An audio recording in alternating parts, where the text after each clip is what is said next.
Good evening, everyone. We are live on our D-Day Squadron YouTube channel. We're very excited. We had just a little hiccup with the streaming key from Zoom to YouTube, so we have redirected to our official Good D-Day evening, Squadron. Everyone. We are live on our D-Day Squadron YouTube channel. We're very excited. We had just a little hiccup with the streaming key from Zoom to YouTube.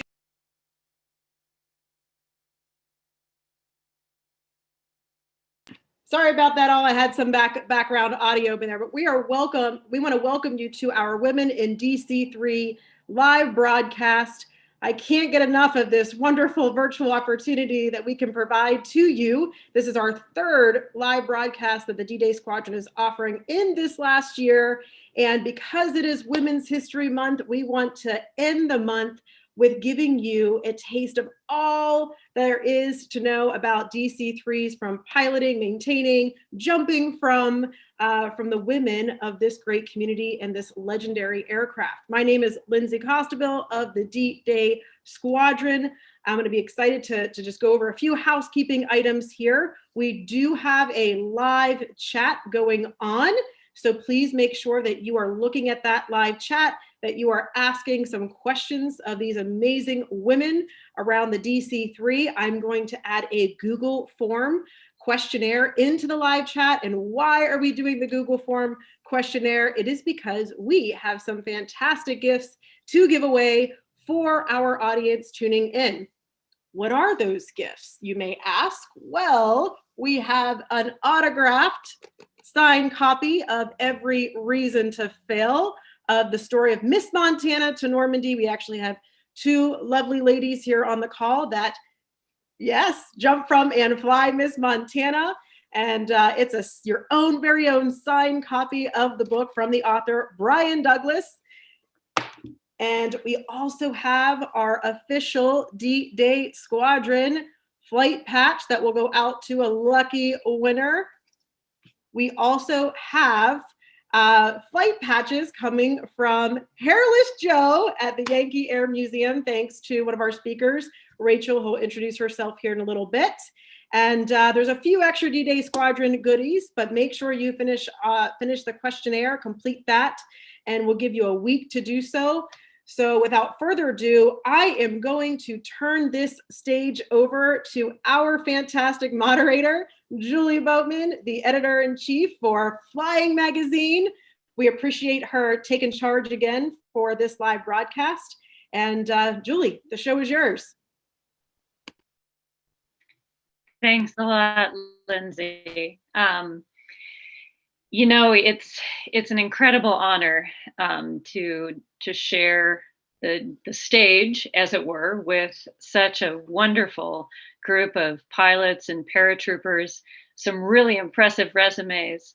And I can't tell you how incredible that is. So before I say anything about about my own connection with the DC-3, I just want to humbly say that, you know, I kind of bow before the pilots and paratroopers who are in this virtual room with us. My name is Julie Boatman. I'm the editor-in-chief of Flying Magazine. And my connection with the DC-3 started with a love of it. Many, many years ago. It was a dream aircraft, and I got the opportunity to fly it back in 2005 for a story for another magazine that I worked for at the time, and for the 70th anniversary of its first flight. And from that, got a type rating. Never flew it professionally at all, but I've had the opportunity to get in a lot of them over the years. But that led to my own pursuit of more of the stories behind the DC-3, because it wasn't just the airplane. I mean, the airplane's phenomenal, but what had always, you know, really touched me were the people that were involved with the airplane, from its original conception and design by Donald Douglas and the team of engineers at Douglas Aircraft, to everyone who threw together to build the airplane, particularly once we ramped up for World War II and formed, a very important part of the arsenal of democracy that was really one of the key facets that helped us win that horrible conflict. And I know that, that's particularly important with this group because the stories that you guys are sharing with us relate a lot to the airplane's use during World War II. And in particular, the commemoration of the 75th anniversary of D-Day that took place in 2019. And we'll talk with several folks who participated in that, but from someone who had the opportunity to be on the ground there and report on the story for flying. It was such a moving experience that, it's hard to encapsulate in one piece. So hopefully as I ask you questions and you get to share your stories, your voices from the DC-3 as they were, that you can in particular, bring out any memories of that particular time. If you can't think of anything else. With that introduction, I would like to go ahead and have Jenny Kanakis, who is the pilot for D-Day Doll, which is a C-53 designation with the Inland Empire Wing down in Southern California. If she would like to go ahead and introduce herself, and then I'll ask a couple of questions, and then we'll move on to the next story. So Jenny, you want to kick us off? Yeah, absolutely. Thank you, Julie. So thank you for including me, first of all, and then thank you everyone for tuning in. I'm really happy to be a part of this. Like you said, I'm Jenny Kaneikes. I'm 28 years old, and I've been flying for about 10 years in Southern California. I'm a CFI, and I'm an aircraft owner, and I'm also a military combat airlift mobility pilot for the Channel Islands Air National Guard here in California, and I fly the C-130J Super Hercules. I've been flying DC-3s, C-47s, C-53s for about 6 years now privately, and then I started flying for the CAF about a year ago. I currently fly the D-Day Doll from the Inland Empire Wing. So I've been doing that for about a year, which is a lot of fun. I got to fly out to Edwards Air Force Base to deliver it for test pilot school a month ago or 2 months ago. So that was really incredible to land at that airport. But I can't wait to answer all of your questions, so shoot.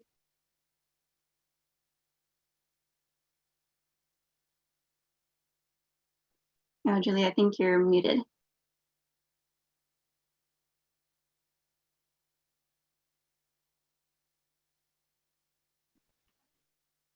We had to go through this at least once, the mute, unmute thing. So anyway, glad to get that out of the way. So you have the unique perspective of having flown both the C-53, C-47 that was so instrumental in the war, 75, 80 years ago, and now flying, kind of a modern equivalent in terms of, I can't think of many aircraft that have a similar breadth of utility as the C-130. Do you want to talk a little bit about any similarities, differences, what, transitioning between the two aircraft is like? Sure. So I didn't touch the C-130 until about 2018. So I started in DC. I didn't start in DC-3s, but I flew them before I flew the C-130. And that is what taught me about crew resource management and flying with a crew. And the Air Force has built upon that. So flying the C-130 really has helped me become a better DC-3 pilot. Similarities mission-wise, it's the same. What it did in the war, we do today as a cargo hauler and personnel airdrop platform. I really haven't done cargo with the with the DC-3, and I haven't done personnel airdrop yet. I hope to do that someday. I do that with the C-130, but it is awesome to fly the same airplane from two different eras of military aviation. So technologies have progressed, but there's a beauty about flying a twin engine radial tailwheel aircraft that's 70 or 80 years old. And I get to pay homage to the mobility pilots before me by keeping them flying, by continuing to fly these aircraft. So similarity wise, the only thing that's really similar is there's two pilots and a crew chief or a load master, and you can put stuff in the back. But it's what I love about it is the incredible connection that I have to the pilots and even women pilots that came before me flying these aircraft. Sure. And that initial transition that you made, you moved step by step through being a flight instructor, but getting your commercial, your multi, your tailwheel endorsement, and your high performance endorsement in order to prepare yourself for learning about the DC-3. I know a common question is that transition. It's such a big tailwheel airplane. Was that something that was challenging or daunting to you when you first flew it? It's definitely challenging. So I was working and volunteering for a company called Aviator Flight Training out of Cable Airport, and they operate tailwheel and radial aircraft. And I asked them, how do I get into that DC-3? What do I got to do? I'm sweeping the floors, and they said, well, get your private instrument commercial multi-engine high performance tailwheel. And I'm like writing all these things down. Wow, that's a lot. And it took years. I started flying in 2011, and I didn't touch a DC-3, at least the controls of one, until 2015. So it was difficult. If it was easy, everybody would do it. It took a lot of debt and a lot of sweeping the hangar and washing the DC-3, which is not an easy task. But it was worth it. Definitely worth it. Excellent. Well, we'll move on so that we can get some questions in front of everybody. Let's jump to Kim Maynard with Miss Montana. So Kim, Dr. Maynard, I should say, was the Jumpmaster for Miss Montana, and she's with the Museum of Mountain Flying out in Missoula. Would you like to tell us a bit about your story, Kim?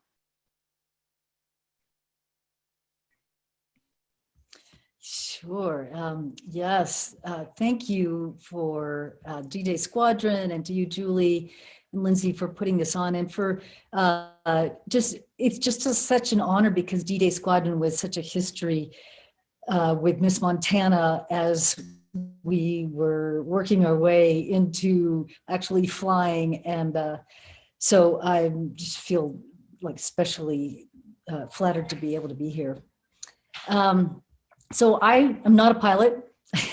I was a smoke jumper and was among the first women in Region 2, the second in the country to pass rookie training and go through all the jump school and stuff. And then part of that was jumping out of DC-3. So early on, so this is in the 80s, DC-3 was one of our primary planes, and it was extra special because it was such a gorgeous, beautiful plane in flight to be in. You could spread out. We have all this jump gear, the cargo that we throw out after we jump, and you can sit on top of it. It's not squished like pretty much all the other jump planes. You put a lot of people in it and get a lot of people to a fire quickly. So maybe I should say a little bit about smoke jumping is parachuting into remote areas to fight forest fires, for those who don't know that. And it's mostly in the West, and there's 6 jump bases in the nation. So I was in Missoula, Montana. And I mean, it was just such a great life, albeit challenging at first, being one of the first women that, there's a lot of people who said, I don't think so. You're not going to do that.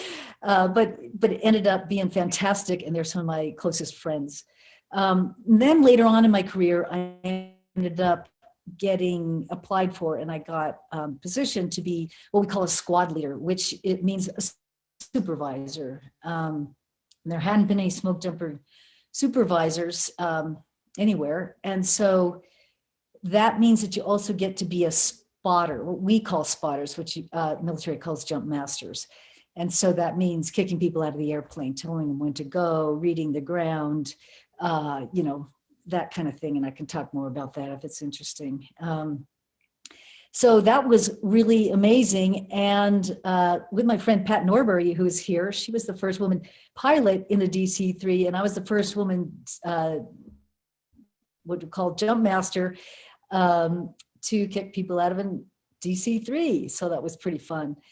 Then after that, I left jumping after 9 years and started a career in international humanitarian assistance, working in war zones primarily, but also natural disasters around the world. And in a lot of those areas, there's pretty far-reaching little villages and so forth, and dirt airstrips and so forth. And so the DC-3 was a very useful and common plane in places like Africa. So I flew in those a lot, and it was like being back home. Oh, hey, I even sent pictures to my smoke jumper buddies, hey, here's DC-3 in West Africa.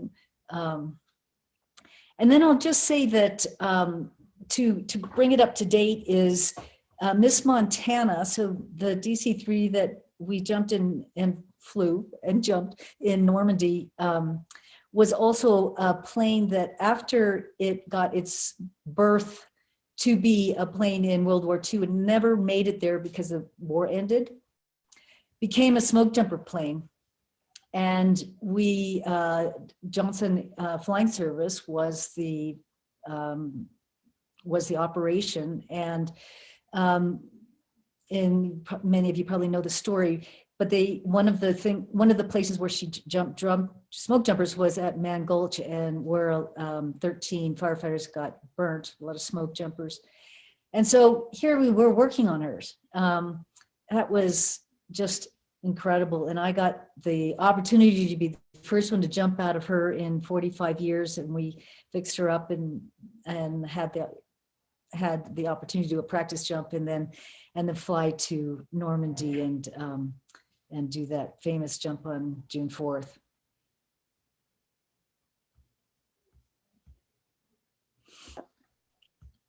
So I was on the ground and witnessed the jump from the ground, which was probably one of the most powerful things I've ever seen in my life. Just absolutely nothing like it. Was there any, because you were coming from a smoke jumping perspective rather than like a reenacting perspective, was there any research that you did, or any particular stories that you heard, maybe at Duxford, that you took with you when you and the 18 other paratroopers went out the door over that over that field in France? Yeah, actually, just a little quick history, which is really, really cool. So actually, paratrooping in the United States the idea was sparked from smoke jumping. There's a guy who came out to watch our smoke jumping program in 1940, and then came back and started the paratrooping program in the United States. And so, smoke jumping to military, and then Miss Montana becoming a smoke jumping plane, and now going back into the military mode of going back to Normandy. So it was really, really cool.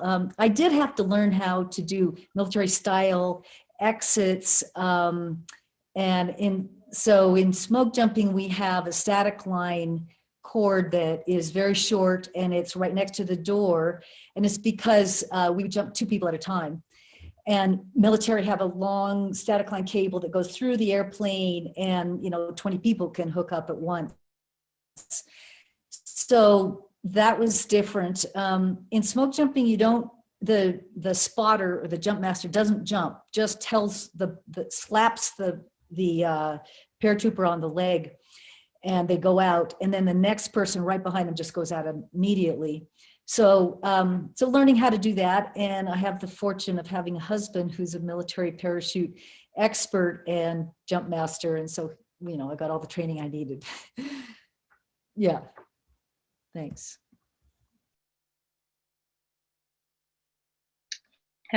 Excellent. Yeah, fantastic. So that really kind of connects things back full circle. What is, do you have any other plans for other kinds of reenactments here this season? Here in the U.S. with Miss Montana, is she going to be out and about, and are those kinds of things going to happen with her schedule? Well, we sure hope so. It's looking like we may do something in June over at Fort Lewis in Washington. I may even get to jump, but because of the COVID thing, we have kept her on the ground for a year, and now really excited about going back up in the air, and some of us are excited about jumping. But the insurance, paying for the insurance over the course for a full year is, a lot of money. So we've got to make sure that we have enough opportunities. But it looks like there will be, yes, going to shows. And I know there's a lot of people who are hankering to have her come in and either land or fly over or jump or something. So there are plans in the making. Let's put it that way.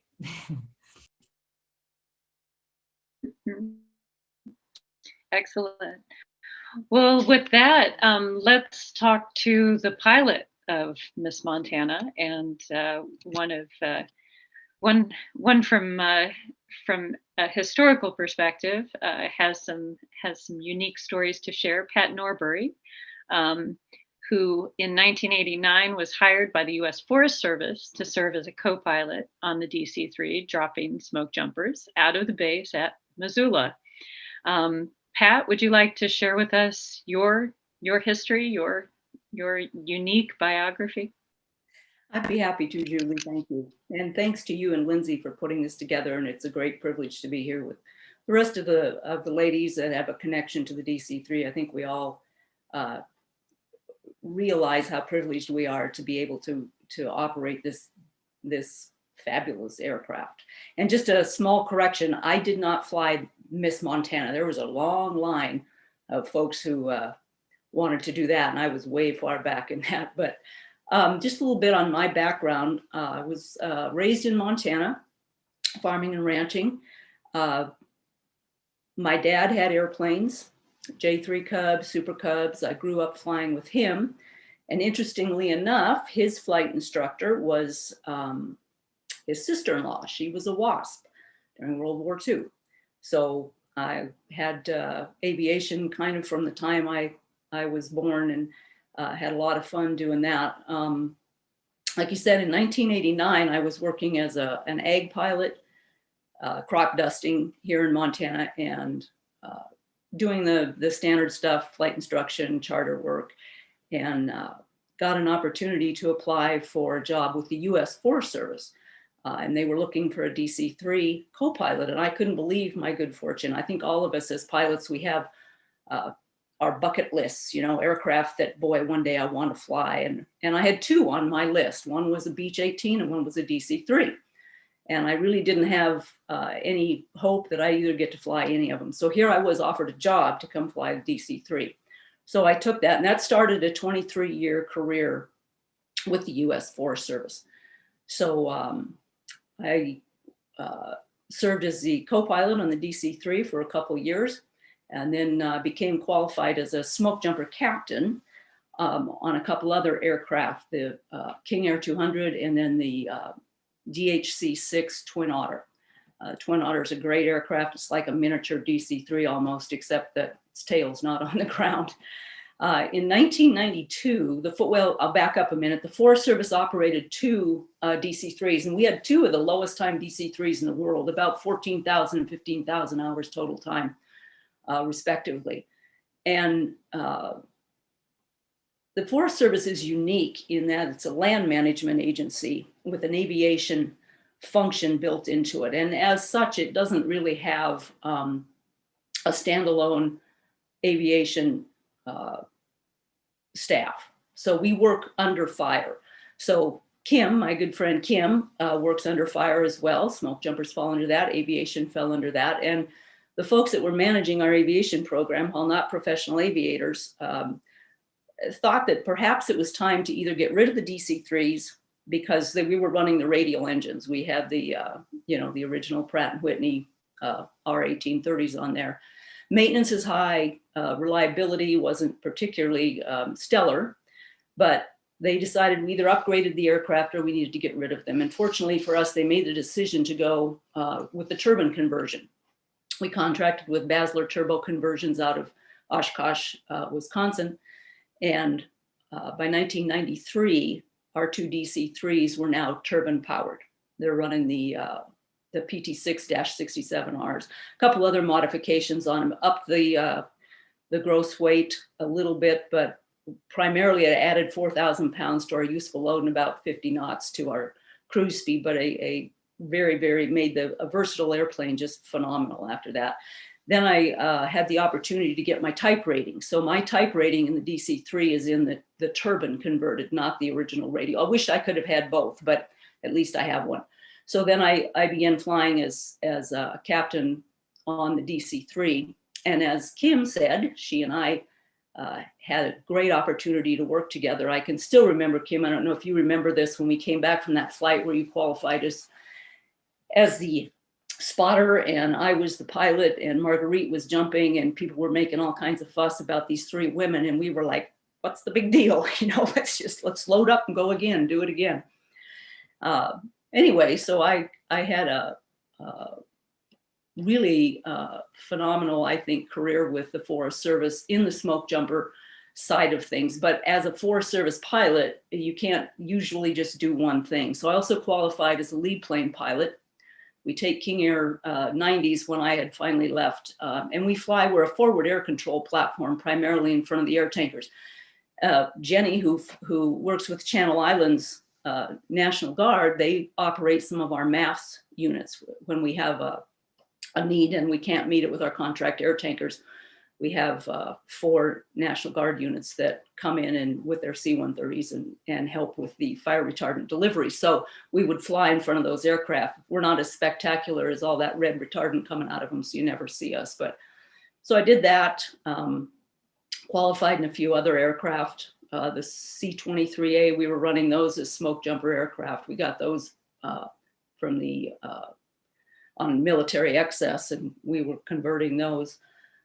But again, the DC-3 was far and away my absolute favorite aircraft from a tactical operational perspective. I mean, to be able to fly an aircraft like that from the historical perspective is pretty special, but we were there to do a job. Kim had her job in the back of the airplane. I had my job in the front of the airplane. No matter what airplane we were in, our job was to deliver firefighters quickly and safely to get those fires out in what we call the initial attack phase. And the DC-3 was probably the best platform. And again, as Jenny mentioned, with the C-130, I took a leave of absence from the Forest Service mid-career for an extensive period of time, and I flew C-130s overseas, mostly Africa and South America. And what impressed me with that aircraft was it was just like a big DC-3. I was first flight into a pretty high altitude airport in Peru. I was looking at this really short field and a really, we were a gross weight. And I thought, well, this is as good a place to die as any. It's pretty nice up here, in the Andes. And as I'm watching the airspeed indicator going, this is DC-3 speeds that we're flying in this C-130. And it was phenomenal. So after I came back to the Forest Service, I did that stint, a lot of good operational experience there, came back to the Forest Service and got into the National Aviation Staff at that point. I became the National Fixed Wing Standardization Pilot for the U.S. Forest Service. Did that for 3 years, and then I moved into the National Aviation Operations Officer position. And unfortunately, there's not as much flying in that. You're managing a national aviation program from that perspective. So I wasn't able to continue to fly. I stayed current, but I wasn't a line pilot anymore. So retired in 2012. And quite honestly, I don't do much flying anymore because there isn't much out here that compares to what I was able to do. You know, flying is fine, but once you've had that DC-3, it's hard to go back to anything else. So any questions on that part, aerial firefighting or working with the, you know, the folks like Kim, happy to answer any of that. Sure. Well, one specifically that I have, because I've visited Basler and, you know, for various things, Right. and contemplated, you know, what it would be like to fly a DC-3 with PT-6s on it. And it was something that just, you know, I always thought would be, you know, an incredible transition for an airplane, you know, as much as we love the smell of 100 low lead and those radial engines, you know, they're not going to live forever, probably. So, you know, I see the 67 conversion as the way that they will, you know, the way that they'll be flying at, you know, 100 years old. What were the handling differences?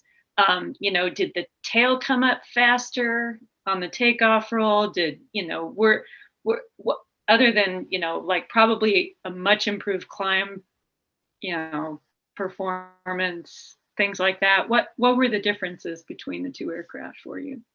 Well, the first thing I can tell you is it's much easier to start those turbine engines than it is the radial engines. We already, we had a deal. Anytime you popped a cylinder on a start, you had to buy beer. So I bought a lot of beer when I first started flying the radials. But the performance of the aircraft was vastly improved with those turbine engines from an operational standpoint. When we're doing the type of flying that Kim and I were involved in, we drop smoke jumpers at 1,500 feet. Usually it's in mountainous terrain. I mean, if you can drive to a fire, they're going to drive them to a fire. We're taking them by air because it's in a remote backcountry type of setting. So to get them into, and the jump spots are tiny. I mean, if you had a 1/4 acre, Kim, that was probably a gift, wasn't it? But to manage the engines on a radial DC-3, you had to do a lot of planning, and there was a lot of time involved with slow descents. You had to do a lot more operational strategizing, I'll put it that way. Our cargo drops go in at 150 feet. And again, very, very small openings in the tall timber. So you've got to be fairly accurate, but with the radials, you needed to have a pretty good exit out of there, because you really can't just, you know, you're not running and gunning like you can with a turbine engine. So that was the most probably significant difference. As far as handling characteristics, not really. The gross weight went up, maximum takeoff weight went up. Like I said, we added 4,000 pounds to our useful load. So there wasn't an incredibly large change in climb characteristics or anything like that. Tail came up at the same time, you know, same issues flying a big tail wheel as you had with the other one. They stretched that fuselage, I want to say it was almost 40 inches longer. But, you know, with an aircraft that long, doesn't make that 40 more inches, doesn't make that much difference. So it was primarily in what you could do from an operational standpoint. We were able to be much more efficient and effective in delivering jumpers and cargo. And we used them a lot for backcountry resupply and things like that too. So it just made it such a more capable aircraft than what we were using before with the radials. And unfortunately, the Forest Service in 2015 accessed the last DC-3. They just, for whatever reason, thought they ought to be replaced. So they're gone now. But like I said, it was quite a privilege I had to be able to operate them for as long as I did. Mm-hmm. Sure. Well, thank you for those incredible stories. We're going to move on and go to Rachel Lindvig, who will give us, share with us her perspectives. She's a pilot with Hairless Joe, C-47 with the Yankee Air Museum in Willow Run Airport in Michigan. So some different background. Would you like to share with us, Rachel, how you got into flying and got into the C-47?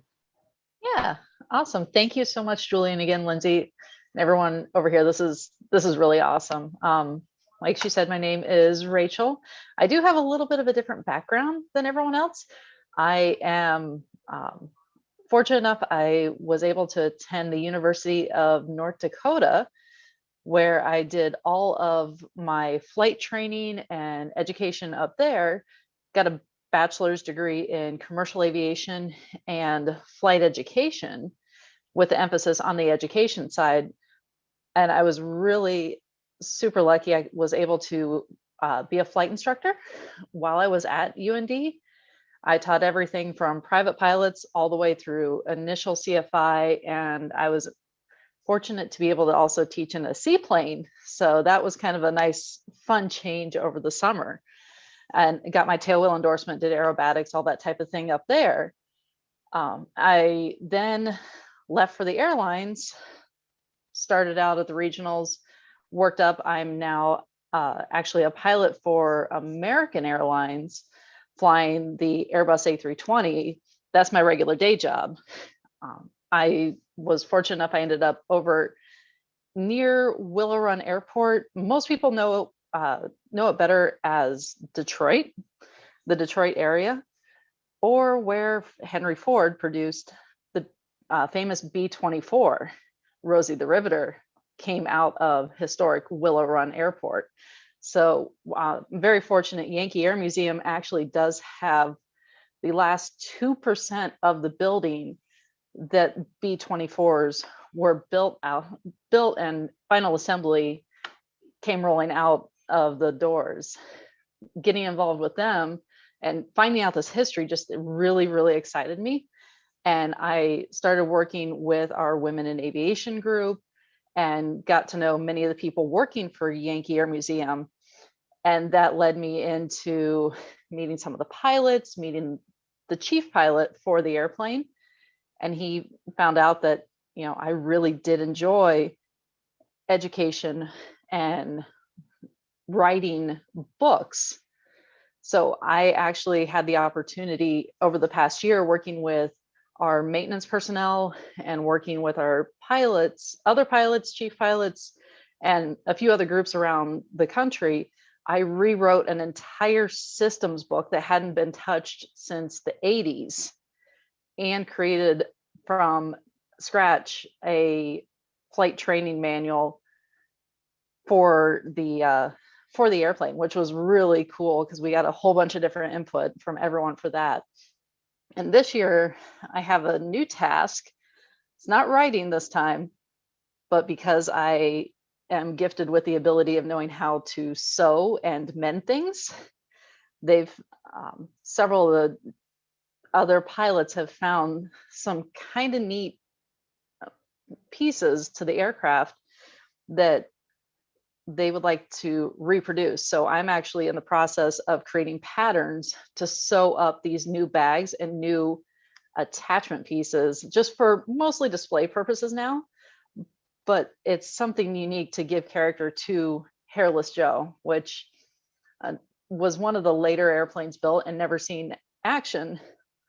But our paint scheme on it is actually very different from everyone else. It's not actually a D-Day paint scheme. It's a little different. It actually honors the China Burma India Theater. So all the great people that fought on that side of the war, which is something completely different.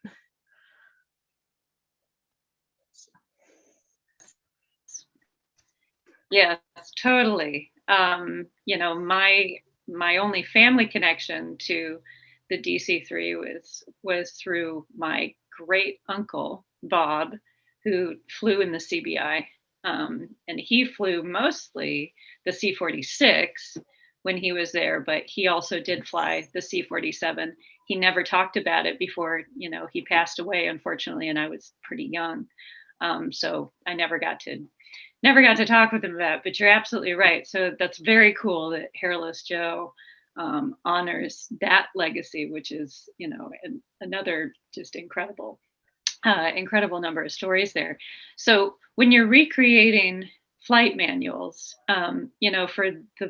for the pilots who are watching, who grew up with modern day aircraft, the DC-3, even though it was ahead of its time in terms of having good, actually having performance charts and things like that, but still, things were very hit and miss. What did you have to go from?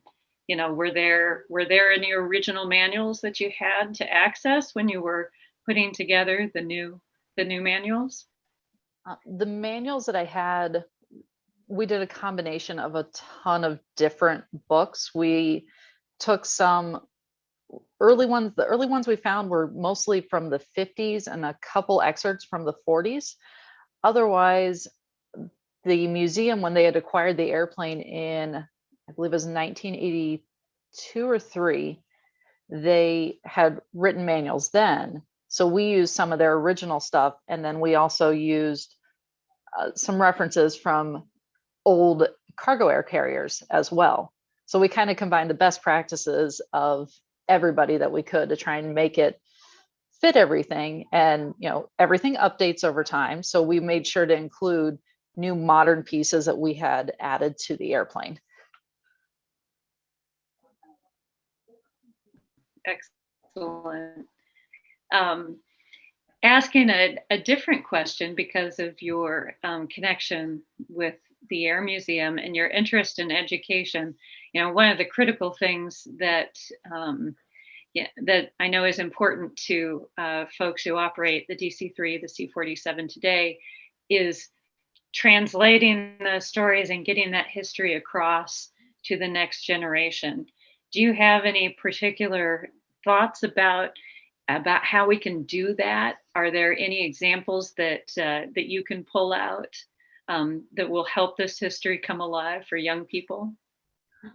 Actually, the best example that I've used with several people, and it doesn't matter if it's a younger person or someone that's a little older, everyone has pretty much looked up in the sky and seen, they see all the commercial jets up in the sky, all the contrails going everywhere.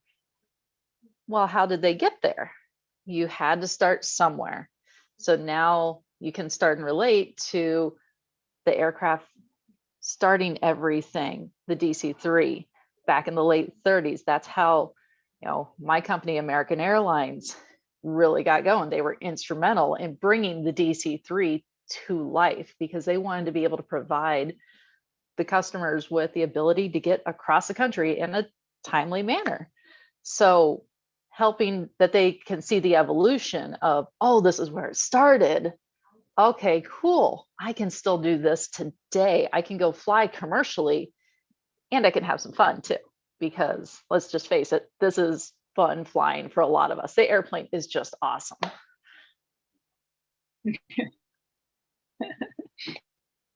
It truly is. Do you have a particularly memorable flight that you've made? Have you had a chance to take the airplane somewhere, or do something that that sticks in your mind? Last year, COVID shut everything down, and it was unfortunate. They canceled most of the schedule. However, in Michigan, they did the Greatest Generation flyover over in Lansing and Grand Rapids. So that's kind of the opposite side of the state from us. But I was fortunate enough, we took our B-17 Yankee Lady, our then was named B-25 of Yankee Warrior, and Hairless Joe in formation and flew a round robin trip over honoring the Greatest Generation and you just could see crowds of people scattered throughout the whole route. We had it all planned out, had everything like that. You look down and you just see pockets of people everywhere along the way. Well, on Hairless Joe, we were very fortunate because it has all the space, like Pat and Kim were talking about, it has tons of space back there.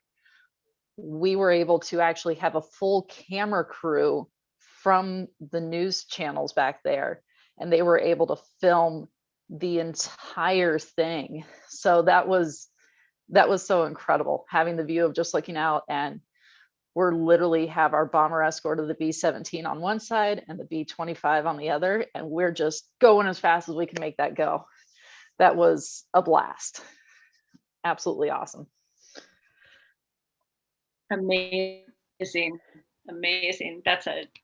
That is a great, out of the ashes of COVID, you have, you still get some amazing things.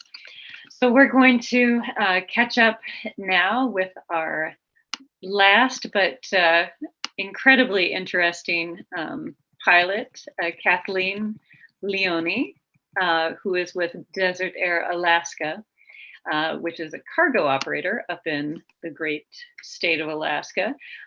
Kathleen, would you like to give some of your background, share your history? Yes, of course.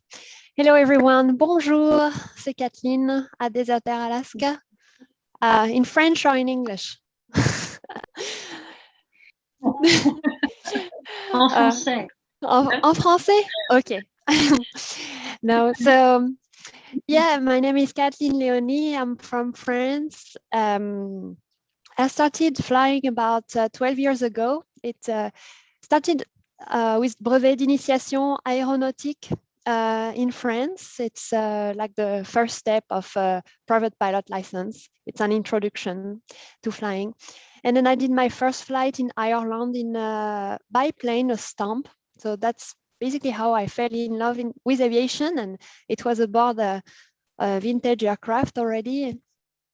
And I remember at the time I wanted to become a pilot, but it all depends on the people you meet along the way. It really shapes your destiny sometimes. I wanted to join the military, and at the time they said with the literature stream, you need to be a scientific person. You will never be able to be a pilot, blah, blah, blah. So I was young, so I kind of believed it, but I thought I still want to make a career in aviation. So I will work hard, study hard, and, make a good living and try to earn my ratings this way. And so I did a master's degree in aviation law and air transport management, which led me to do an internship with the search and rescue. And I discovered a helicopter there, and one thing led to another. I flew the helicopters, and all the former pilots there told me, hey, we all come from the military, you should try. Take the test and you will see. So I did, and actually passed all of them. So I served for the French military. After that, convert all my EASA ratings into FAA ones. But then you might ask, what's the connection with the DC-3?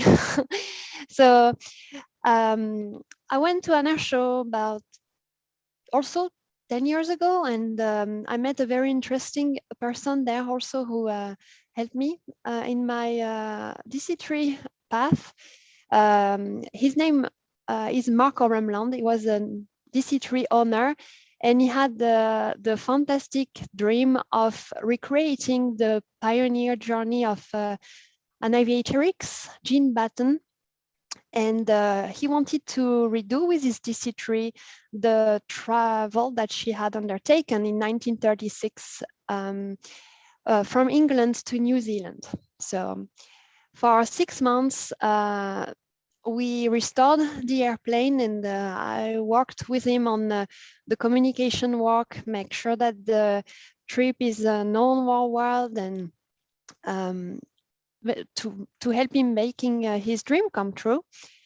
I ended up taking part in the journey, and we made it. It took us 3 weeks. And since then, really, I felt hooked. I was hooked with the airplane, and I was just a private pilot at the time, but my dream was to fly the DC-3. It had become a requirement. I had to do it one day. So all the decisions I've made after that had led me and eventually there. So 4 years in the military, then back, then in the USA, and I always thought that the place where this dream could happen would be in the US, because this is obviously where the DC-3 was born, and this is where there are the most flying still nowadays. So I went to Oregon. I took all my FAA certificate there, from private until MEI. And so I was there for 3 years. And then I wanted to go to Alaska just for a taste of adventure, you know. And you know, over all those 10 years, I had created connections in the DC-3 community. And when I posted on Facebook, I'm coming to Alaska, the owner of Desert Air, the company I work for now, Joey Benetka, said, hey, we have 2 DC-3s here. You should come and check them out when you arrive. So I arrived to Alaska, and sure thing, the first thing I did when I arrived in the car, I went to see the company. And then I had been hired in Palmer, which is a frontier town in the northeast of Anchorage, as a flight instructor. But then COVID hit. I worked there like 2 weeks, and then the school shut down, but Desert Air kept operating, and they would come to this little airport. So I would go there and help them, you know, every time I had the opportunity to load or unload the airplane. And one day, you know, we say the squeaky wheel gets the oil, right? I asked, hey, could I jump seat by any chance? And the cap said, yes, you deserve it. You have helped us, so why not? And, you know, one thing that led to another. I was just so much into it. It was like I had so much drive that one day I asked Joey, hey, don't you need another SIC, second in command? He said, no, we don't need any other SIC. I have a pile of resumes. I'm tired. But like, well, you should have another SIC though, just in case. You know, you should have a pool of them. And you know, that worked. He told me he had never seen somebody who is that much passionate about DC-3s. That was convincing to him. So I would learn on the return leg. So Desert Air is a charter company. They transport cargo all over the state of Alaska, up to 200 destinations. And so usually the inbound legs are full of freight, but then the return leg are empty. So I would jump seat on the inbound leg and then learn to fly the plane on the way back. And this is how I learned. And then I landed my first DC-3, and then I took my SIC check ride to work for the company. And I worked there since last summer. And that has been wonderful so far. It's a great company. They use the plane not like in a museum. They really use it as a working machine. You know, certainly the way it was used at the beginning in the world, you know, in very rugged places. And it's amazing what we can still do with this airplane, how reliable it still is after 85 years of existence. They do such a great job. With their large doors, you know, we can fit a lot of things in there. If it fits, it flies. This is what we say to our customers. We can carry everything like timber, lumber, snow machines, generators, small boats, oil, fuel, drill pipes, furniture, etc., etc., even moose or bisons in the hunting season.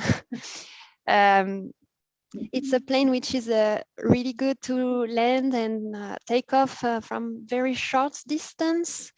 And again, it's still very, very reliable, and we love flying it. And you know, it's the job I do here in Alaska. I'm not only grateful to be able to fly the plane of my dreams in one of the most beautiful places in the world. It's every time you go to one of these villages, you really help to make the life of these people better. They, you know, all these things that we take for granted, a fridge, a couch, for these people, it's very special, and you help their life. You make their life better, and this is so rewarding. So there is no better job in the world for me right now. I'm very lucky, and I'm conscious of it. That sounds incredible. Yes. No, the DC-3 was critical in opening up Alaska in the 1950s. You know, it was something that was used by the FAA when they were, you know, kind of making Alaska air transport possible, really.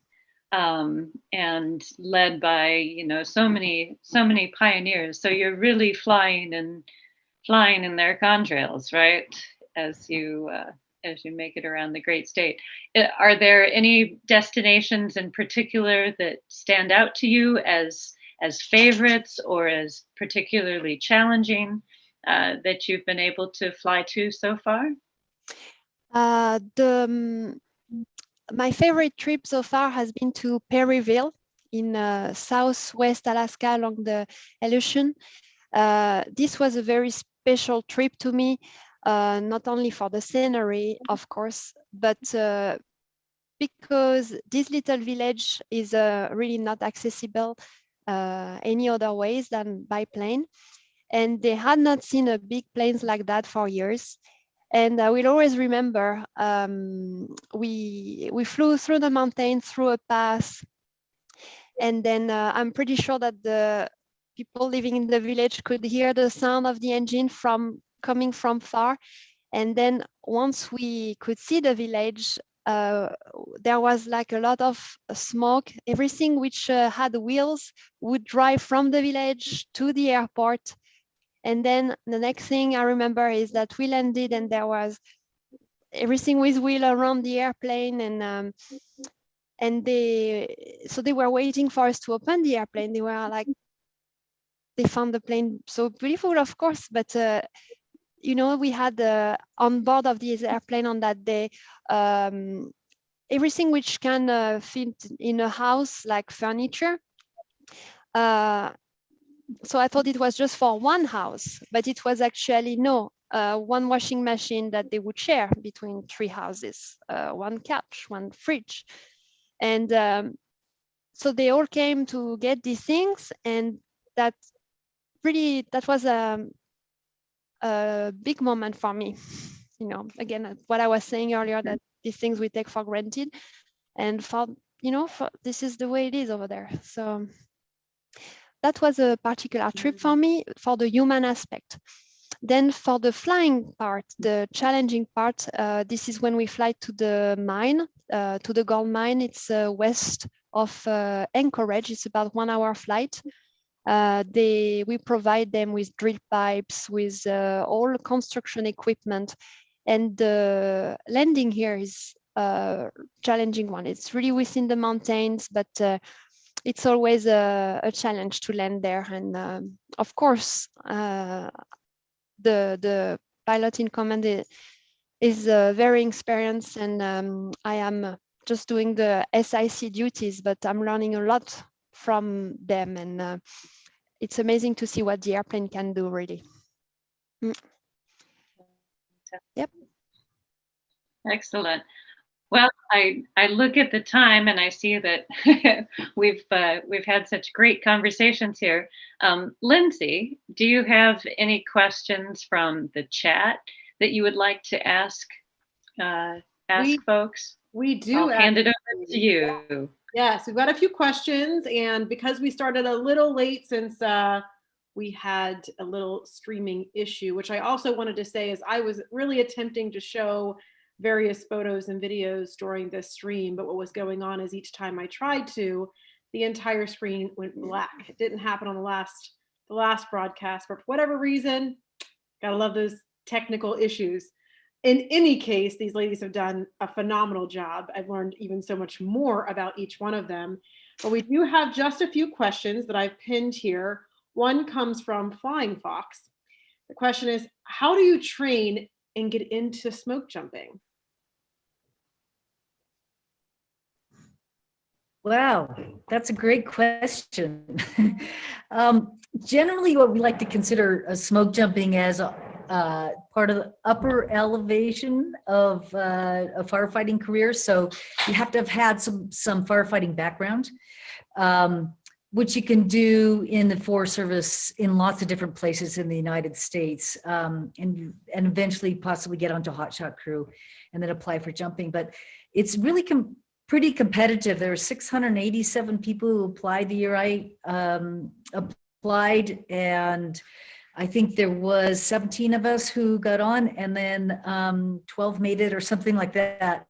So the application process is through the Forest Service, and you can just look that up. There's also a National Smoke Jumper Association website, which can give you lots of ideas and history and you know, what smoke jumping's about and that sort of thing.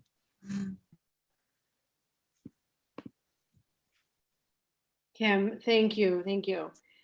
We've got a question from our friend Paul Vandenberg, and he was very helpful in writing a fantastic piece on Kathleen Leoni with Desert Air Alaska that has been shared with our DC-3 Society newsletter this past month.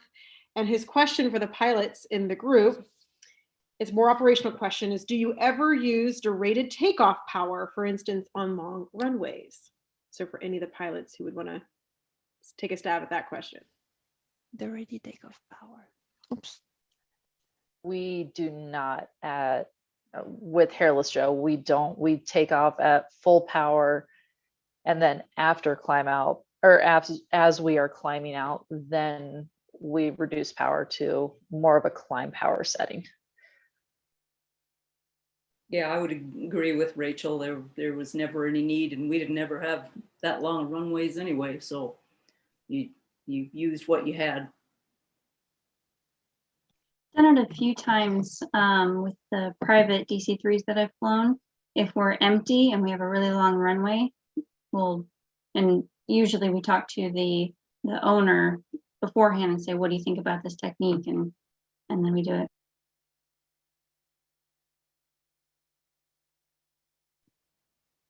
Thanks, ladies. And sort of a follow-up to that, Paul wanted to know, he said, for example, a 42-inch manifold air pressure instead of 48. Some say it's better for preserving the engines. Others say it is not. What are your thoughts about that?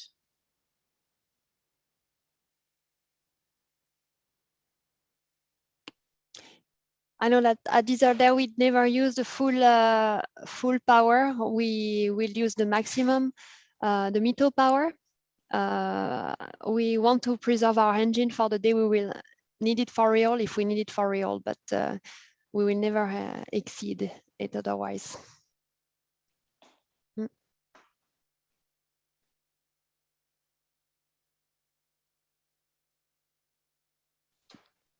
Paul, do you have less technical questions?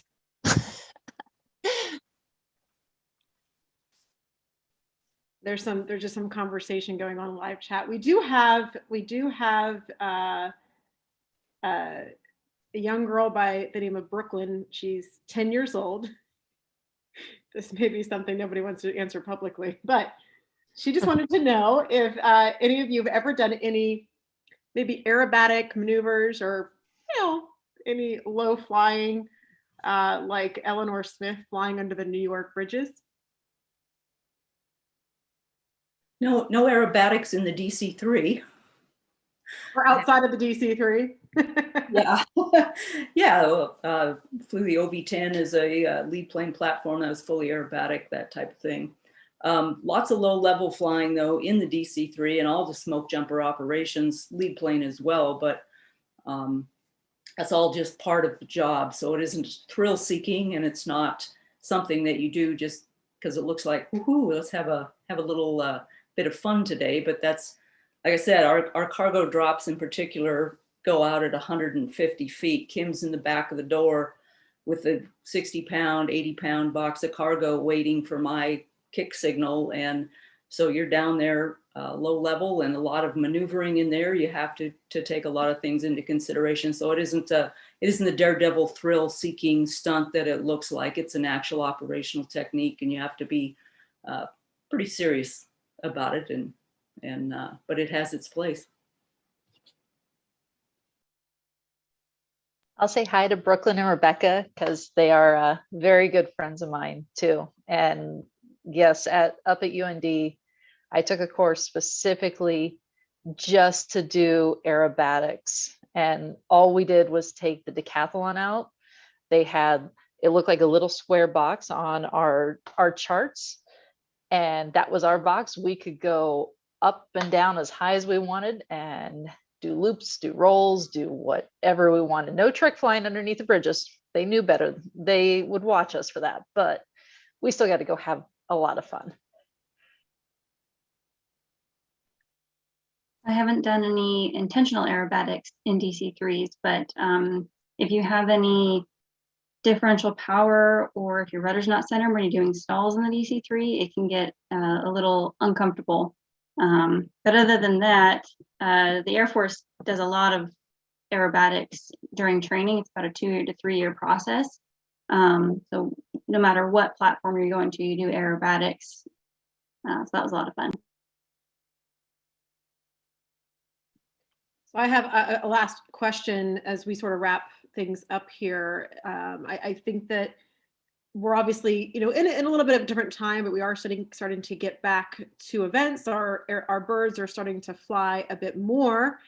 Are any of you ladies going to be attending any future air shows where you may be displaying your DC-3 or showing your DC-3 or flying your DC-3, or any upcoming events that maybe anybody might see you there, or for folks that are tuning in, may be able to meet you there safely?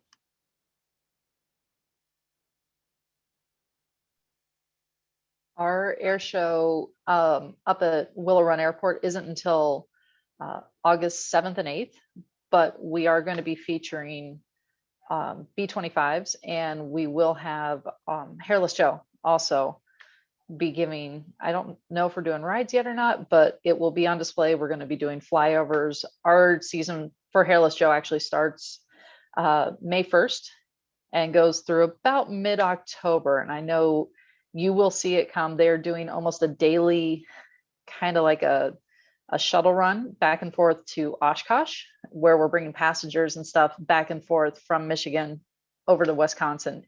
I think it's 3 or 4 times. So you will see Hairless Joe coming and going both, and I'll be around with it. The Deserter DC-3s, they will be operating full speed over the summer, so no Oshkosh. But if your path lead you to come to Anchorage, we'll be very happy to show you the shop and go see the airplanes as well.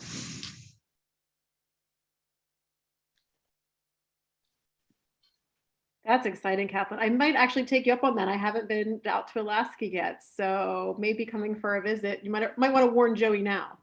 All right, Joey. She's coming. Maybe I'll hand deliver his presents. All right. She has presents for you.